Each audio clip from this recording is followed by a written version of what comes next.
जरा सोचिए, क्या किसी पहाड़ को नापने का एक तरीका बदलकर पूरे देश में बाढ़ और सूखे का खतरा पैदा किया जा सकता है?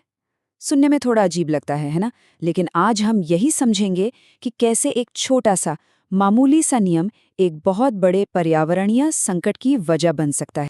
तो ये सब कुछ आपस में जुड़ा हुआ कैसे है? इस सवाल का जवाब देने के लिए हमें सबसे पहले भारत के कह सकते हैं एक प्राचीन संरक्षक से मिलना होगा।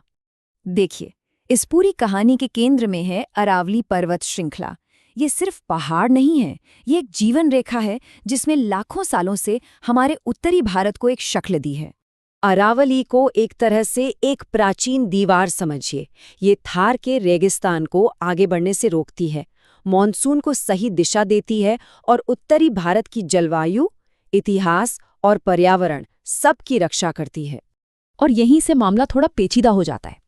इस कहानी का जो सबसे बड़ा मोड़ है वो कोई भूकंप या तूफान नहीं, बल्कि कानून की किताबों में किया गया एक छोटा सा बदलाव है। तो हुआ ये कि सरकार ने खनन के लिए एक नया नियम बनाया। नियम के मुताबिक 100 मीटर से कम ऊंची पहाड़ियों को अरावली का हिस्सा ही नहीं माना जाएगा, और इसका सीधा मतलब ये हुआ कि उन पर मिलने वाली कानूनी सुरक्षा खत्म हो जाएगी। एक तरह से ये खनन के लिए दरवाजा खोल देता है।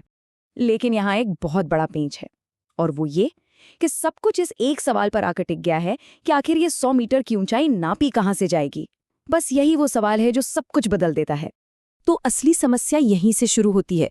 नियम में ये साफ साफ बताया ही नहीं गया कि ऊंचाई जमीन से नापी जाए या समुद्र तल से, जो कि देखा जाए तो पूरी दुनिया में एक वैज्ञानिक मानक है। अब अगर ऊंचाई स्थानीय जमीन से नापी गई तो अरावली की ज्यादातर पहाड़ियां इस नियम के दायरे से ही बाहर हो जाएंगी। क्यों? क्योंकि उनका बेस मतलब जमीनी आधार पहले से ही समुद्र तल से काफी ऊंचाई पर है। इस एक खामी का नतीजा बहुत विनाशकारी हो सकता है।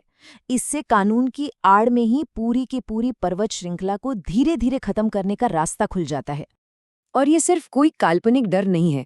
इस नियम के पूरी तरह से लागू होने से पहले ही राजस्थान में अवैध खनन के 27,000 से ज्यादा मामले दर्ज हो चुके हैं। अंदाजा लगाइए, ये हर साल हजारों फुटबॉल मैदानों के बराबर का इलाका है जो गायब हो रहा है। लेकिन ये तो बस एक शुरुआत है।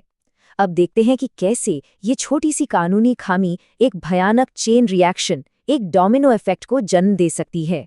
देखिए, जब अरावली की ये दीवार हटती है तो मौसम को रोकने वाला स्पीड ब्रेकर ही खत्म हो जाता है।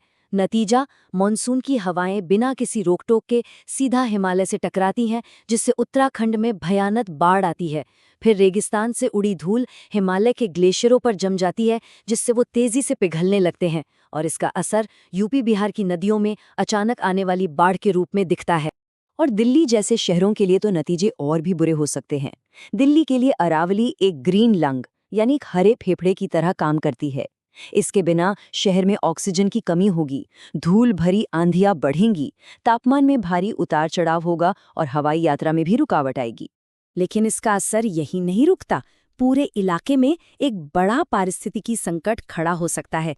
फसलें बर्बाद हो सकती हैं, जंगली जानवरों के घर छिन सकते हैं, और यहाँ तक कि नदियां भी सूख सकती हैं। तो इन सभी भयानक परिणामों को देखते हुए सवाल ये उठता है कि आगे का रास्ता क्या है। बात घूम फिरकर एक बहुत ही सरल लेकिन गहरे विकल्प पर आ जाती है।